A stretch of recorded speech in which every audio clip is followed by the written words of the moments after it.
पाकिस्तान की बात करें तो मुझे याद है कि बचपन में गुर्बत से पाकिस्तान की याद आया मुझे इस बात का। बचपन में आपने चॉकलेट नहीं खाया था? बिल्कुल खाया था। पहले तो मुझे याद है कि हमारे स्कूल में एक लड़की होती थी जिसके वालिदैन आगे पीछे बहुत जाते थे बाहर, और उनके पास वो चॉकलेट के रैपर्स की कलेक्शन होती थी। और हम सोचते थे कि ये कब हमें मौका कब मिलेगा कि हमें भी चॉकलेट रैपर्स, इसलिए उस जमाने में हमारे तो छोटे थे वो पैक्सी टाइप के होते थे। बिल्कुल। और जो बहुत बड़ी चीज होती थी कि ये रैपर आते थे और रैपर वो चिपटा करके और किताब में रख के सबको दिखाती थी। ऐसे अब मैं सोचता हूँ कि कितने बेवकूफ चीज थी कि चॉकलेट में ये उस रैपर्स पे क्या होता था, चॉकलेट होना चाहिए था। चीजें ज्यादा अहमियत रखती थी ना, अब वही चीजें होती है। बट एनीवे, इसकी लॉन्च पार्टी के वाले से अगर हम बात करें तो कैसा एक्सपीरियंस रहा? आप लोग सब साथ थे वहाँ पर? हाँ, हम लोग सब थे। बहुत एक इंटरेस्टिंग सा एक्सपीरियंस था क्योंकि हम ब्रांड काउंसिल मेंबर्स हैं मैग्नम के, तो उन्होंने हमें एक रोल्स रॉयस में वहाँ लेके गए। तो रॉयल ट्रीटमेंट थी। It was really something else, you know. I think, I don't know about you guys, but I've never sat in a Rolls Royce before. ठीक है, वो कोई 50 साल पुरानी Rolls Royce थी। विंटेज गाड़ी। विंटेज थी। जो चीज पुरानी लगे विंटेज का नाम चल। हाँ, जैसे I agree with you। Vintage. तो उसमें हम गए, फिर जब हम एंटर हुए तो बहुत फैन फेयर के साथ ट्रम्पेट्स ब्लो कर रहे थे। It was really something else। मैं जेन्युइनली एक बात कहती हूँ कि जितनी वो इवेंट, जितना वो खूबसूरत लग रहा था, मैंने कराची में इतना खूबसूरत इवेंट नहीं देखा। मतलब it was really something else. There was flowers, it was a sit down dinner था, the ambience, the lighting, everything was incredible. The other thing that I really liked, it was a 4-course meal. So 4 courses थे कि 5? चलो शायद 5 थे। But वो waiters आपके सामने plates लाते जा रहे थे, sit down dinner था, कोई बुफे में लाइन में लग के लोगों के साथ लड़ो के, like it wasn't like that. It was really very nice.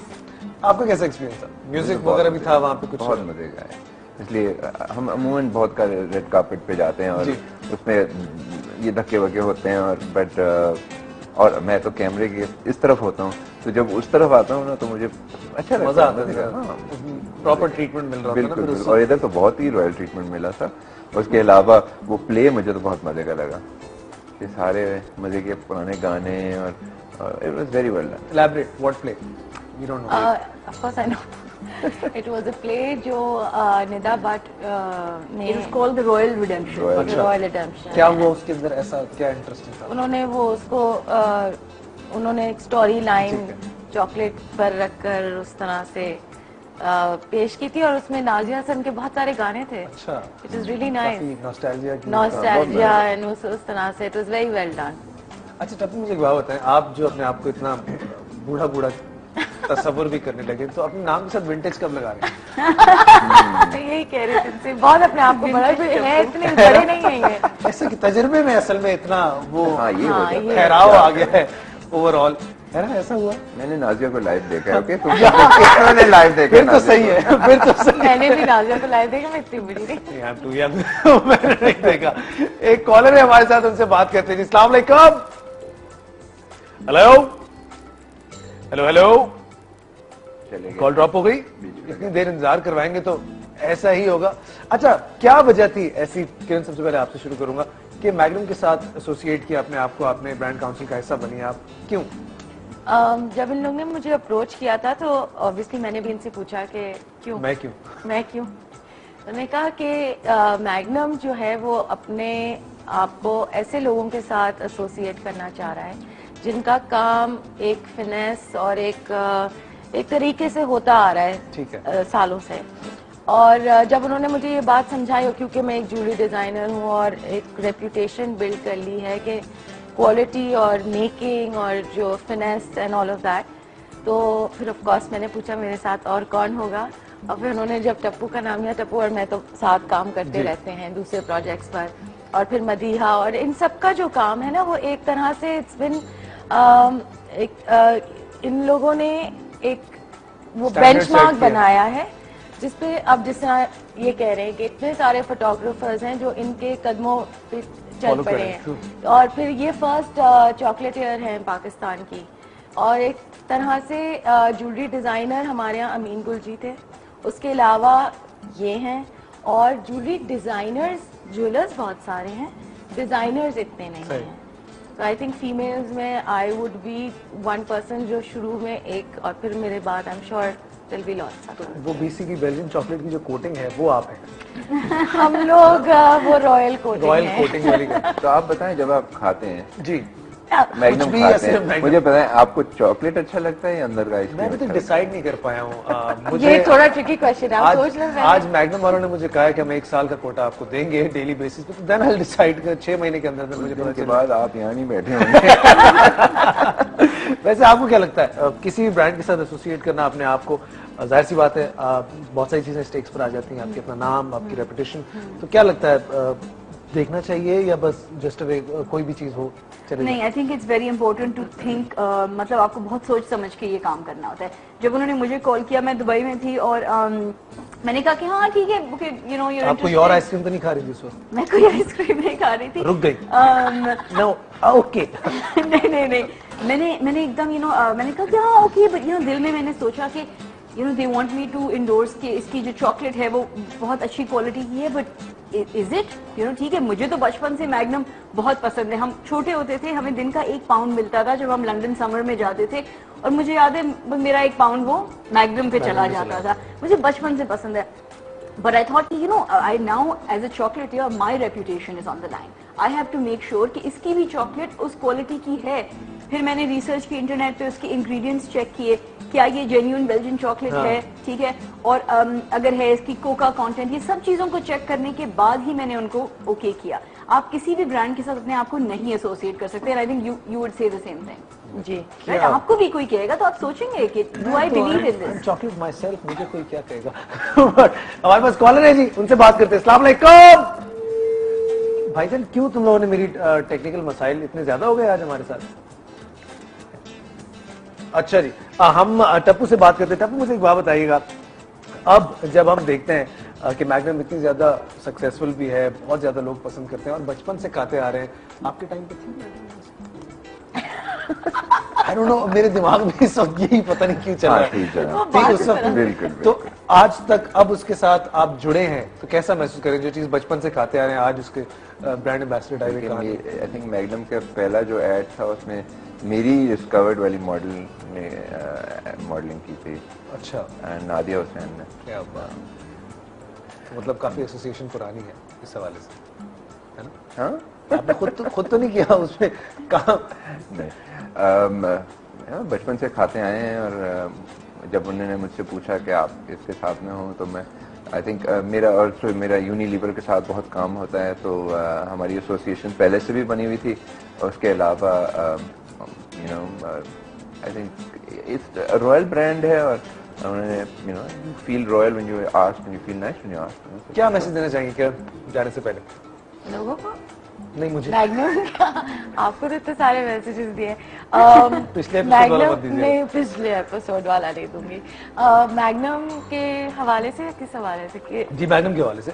Magnum क्यों खाएं, बच्चे खाएं, क्या करें? नहीं, बिल्कुल सब खाएं। और आई फील के ये एक बहुत अच्छी चीज है जो आप कह रहे थे ना कि ये पहले सिर्फ रॉयल्टी के लिए क्यों होता था। आई फील दैट ये बड़ी कंपनीज ही हैं जो एक चीज को मैसेज तक पहुंचाती हैं, और इन लोगों ने जो एक ये इनिशिएटिव लिया है कि ये बेल्जियन चॉकलेट को पाकिस्तान में लाना है। और इस मैग्नम के 3 वेरिएंट्स हैं, एक क्लासिक है, एक आमंड है और एक truffle. So it's really nice, all 3 of them are really nice. My favourite one is it. नहीं, मैं खा के आई हूँ, याद करके नहीं आई हूँ। से खा रहे हैं। आपका फेवरेट कौन सा? खा रहे हैं क्लासिक शुरू से। वजह नहीं, बस बचपन का जो आपको एक टेस्ट होता है, जैसे इनको कुछ बचपन में इनकी चॉकलेट इनको पसंद थी पैक्सी, तो मुझे बचपन से मैग्नम पसंद है और क्लासिक। ये हमसे बहुत छोटे हैं। टप्पू? मैं भी क्लासिक वाला हूँ। हम भी क्लासिक। क्या बात है। अनफॉर्चुनेटली यहाँ ट्रफल वाले किधर है, इसलिए ट्रफल बड़े मजे का पता है, हम पाकिस्तानी है, देसी लोग जो होते हैं ना वो क्लासिक टाइप चीजें पसंद करते हैं। देसी लोग जो होते हैं वो क्लासिक टाइप चीजें ज्यादा पसंद करते हैं। मैं खुद बहुत देसी किस्म का आदमी हूँ और मैं चाहूंगा कि टप्पू आप प्लीज ये मेरे नाम पे कर दीजिएगा। बिल्कुल, मैं इसको रखूंगा और जिस दिन आप इसमें मेरी तस्वीर भी लगाएंगे उस दिन पार्ट 2 आने वाला है। पार्ट 2 ये पब्लिशर तो यहीं बैठे हैं। I am very delicious Tappu. Are you delicious? But are you टप्पूलिशियस? हाँ, ये भी है। देखिए, बहुत लोग ना टप्पूलिशियस होने के लिए, मैं भी इस किताब में नहीं हूँ ना। बस इस दफा हम सारे हम सब है ना, हम सब सब मिलके ये हमारी मांगे पूरी करो। वो एक इंग्रेडिएंट होता है टप्पूलिशियस होने के लिए, है ना? वो है, वो हमने तो thank you so much Tappu, it was a pleasure, God bless you. बहुत बहुत शुक्रिया आपका, एंड ऑफ कोर्स आपका बहुत बहुत शुक्रिया भैया। बहुत ही खुशी हुई मुझे आज, मैं बचपन से टप्पू का काम देखता आ रहा हूँ और आज फाइनली जो है वो टप्पू ने अपने हाथों से मेरा नाम इस पे लिख दिया है। Thank you so much. ये एक छोटे से वक्फे पे हम जाएंगे, जब वापस आएंगे तो हमारे साथ होंगे कुछ और मेहमान और हम कोशिश करेंगे कि इसी मजे को कंटिन्यू करें। कहीं जाएगा मत, will be right back.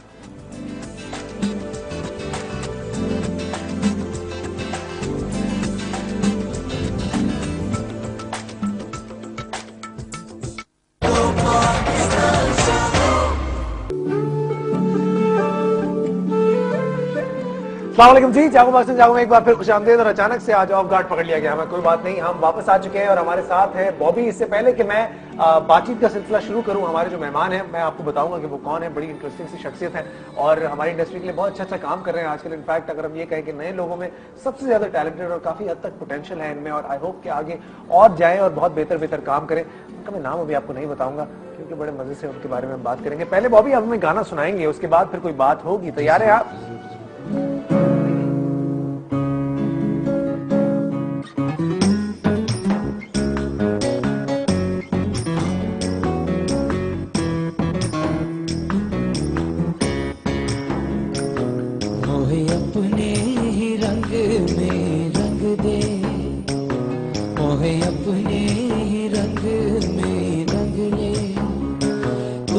Sahib मेरा महबूब इलाही, हो गए अपने ही रंग में रंग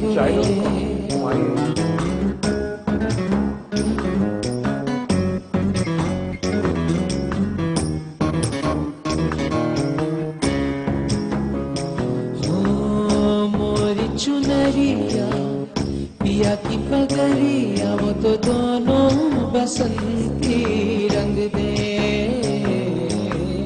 मोरी चुनरिया पिया की पगड़िया, वो तो दोनों बसंती रंग दे।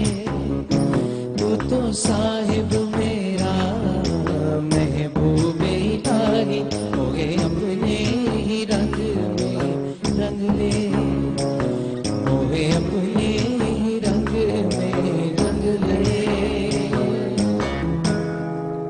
क्या बात है, वेरी नाइस वेरी नाइस। और इस खूबसूरत गाने के बाद अब मैं आपको बताऊंगा कि हमारे साथ कौन बैठे हुए हैं। जनाब मेरा नसीब के डायरेक्टर अदनान अहमद, और अदनान और मैं मिलके अब जिस हस्ती को यहाँ पर बुलाने वाले हैं उनके बारे में कौन नहीं जानता। जिस प्ले में वो होती हैं वो उसकी कामयाबी की जमानत होती है, और जो प्ले उसके पीछे आगे भी लगा दे तो वो भी हिट हो जाता है माशाल्लाह। जिस प्ले में ये होती हैं और आज कल तो माशाल्लाह से छाई हुई है, वैसे तो हमेशा से छाई हुई है। और मैं क्या नाम लूं, प्लीज वेलकम मुश्ताबा। कैसी हैं आप? प्लीज आइए, जहाँ मेरे बगैर ही काम शुरू कर दिया है अदनान। नहीं बैठे ना, सुबह सुबह उठना पड़ेगा, मैं नहीं बैठती यहाँ पे। हद हो गई, प्लीज बैठे आप। Welcome to the show. Adnan, how are you? ठीक है आप बाबा? ठीक, आप बिल्कुल खैरियत से। अदनान वैसे अगर तुम इधर आ जाओ तो ज्यादा मजा आएगा। ज्यादा अच्छा पोज इधर बन रहा है अदनान, इधर बैठ। पोज इधर बन रहा है। अदनान तो मेरे बगैर काम ही नहीं करते, काम ही नहीं करता। वैसे ये क्या कॉम्बिनेशन बनाया अदनान, मतलब कि ये एक इत्तेफाक है, but it's obviously turned out very well, तो मैं कोई कंप्लेन नहीं कर सकता, है ना? आपका क्या ख्याल है इसके बारे में? मेरा ख्याल तो ये है कि भाई मैं असल में बहुत दिनों से ड्रामे कम करती हूँ जी, तो वो अचानक से क्या हुआ कि मैं सुल्तान राही बन गई और प्ले में काम कर रही हूँ। और इत्तेफाक ये हुआ कि 1 2 3 प्लेस ऊपर तले किए वो, फिर माशाल्लाह। और वो अब तो खैर तीसरे को मैं भी आप लोगों पे छोड़ रही हूँ कि हिट कितना हिट है और हिट है कि नहीं। But this is the third project we are doing together. Adnan का पहला मेरा नसीब था, फिर बिल्किस कौर था जी, और अब ये मेरे दर्द को जो जुबान मिले। तो ये इट्स आई थिंक एक खूबसूरत इत्तेफाक है। वैसे अदनान आप ये भी कह सकते थे। अच्छा हम दोनों के लिए। अगर हम इस पे बात करने से पहले एक छोटा सा प्रोमो देख लें हम लोग तो काफी कुछ हो जाएगा क्लियर। जी आइए जी, लेट्स हैव अ लुक। चूड़िया चूड़िया चूड़िया। ये आरिफा है और ये आमना, हमारी बेटियां। मैं बड़ी हूँ और ये छोटी है, पहले मेरी शादी होगी फिर इसकी। शुक्र है बिजली चली गई। ये हालत वादा दोस्त। अरे बेटा कहाँ लगी? ओ शमी मारा है कि कितना मुझ नहीं तो कुछ नहीं। क्या बात है जी, वेरी नाइस।